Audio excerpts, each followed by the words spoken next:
Go on. Thanks for the interview, Michael. Could you please tell us your full name and your role in Chelsea Football? My name is Michael Cole and I'm Chelsea Football Club's Foundation London Development Manager. Okay. How did you get into contact with DMFC?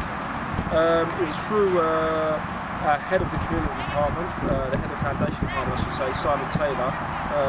He had some contact with Mr. Ems and dialogue around Prime the Asian Community Star trial that we have at Chelsea Football Club, and as part of that we're trying to get out to kind of different areas in the community to promote that trial.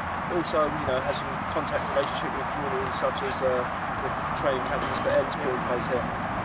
Tell us a bit more about your career in football. Well, I left school when I was 15, got signed as a schoolboy at Ipswich Town Football Club, progressed to apprentice there and was fortunate to sign a professional contract there. Played professionally at Ipswich for about 5-6 years maybe, and then moved to Fulham Football Club, there for approximately about 2 years, and from then I played some maybe non-league football, and progressed into coaching for football clubs, and then being offered in around 1992 a full-time role at, as it was called then, Chelsea Football and Community School. Can you tell us a bit more about the Chelsea Asian Football Program? Well, the actual forefront of it is the Asian Star trial. I believe that's been in place for about 3 years, and in and around that trial we have segments of work such as this going out into our local community, trying to promote football to the Asian community and a different community we meet, and that kind of pieces together our Asian football program. How do you think football engages people in society?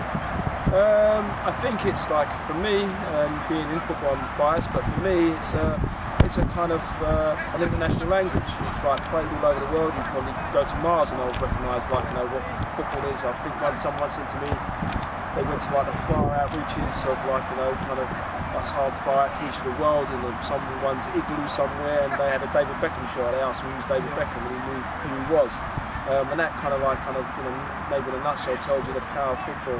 It's got the ability to communicate to across the board communities, rich, poor, black, white, Asian, green, red, blue, everybody. And within that, it's got the power not only to entertain, but also to have elements of learning in it. That's what we try and make apparent with the work we do. Not only about the excellence of football, but also there's learning around anti-crime, anti-racism policies, many things football does in this society.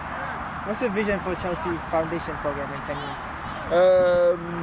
For London, for me personally, as part of the foundation, it is to cement an actual football grassroots program, giving as many people contact with the football club as possible, whether it be for excellence, whether it be for just participation, and also to reach as many communities as possible to deliver any influential social messages around health, around cohesion, around development of groups that can't get access to football, that we have privileged groups that can.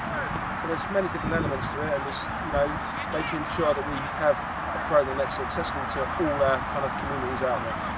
Following on from the Asian program, why do you think there is less Asians in professional football? That's a good question. I think it can be many different components. It could be a cultural thing, genetic thing. Also as well, it could be the development of different groups, physically and genetically, that are actually progressive football, where Asian football might be at a standstill, and it might not be at the forefront of that society's idea of the major sport. So the focus of attention on that sport isn't as much as a focus of attention for many different communities. What is the forefront of their idea of the elite sport, or the biggest sport for them, which is football. So for me, it's there's a lot of study, a lot of research done around it. But from my standpoint of view, what I often see is that there could be differences in genetical makeups, physical makeup, cultural elements there that will play a part. Family support element as well. So those are the things that I think that come into play, and as maybe those things stagnate the progression of Asian football, On the flip side of it, other communities are like kind of progressing even further and faster, so you are forever playing catch up, so there's always that chasm with a gap between. Thanks for Okay, no problem with that. Steven Spielberg. Yeah.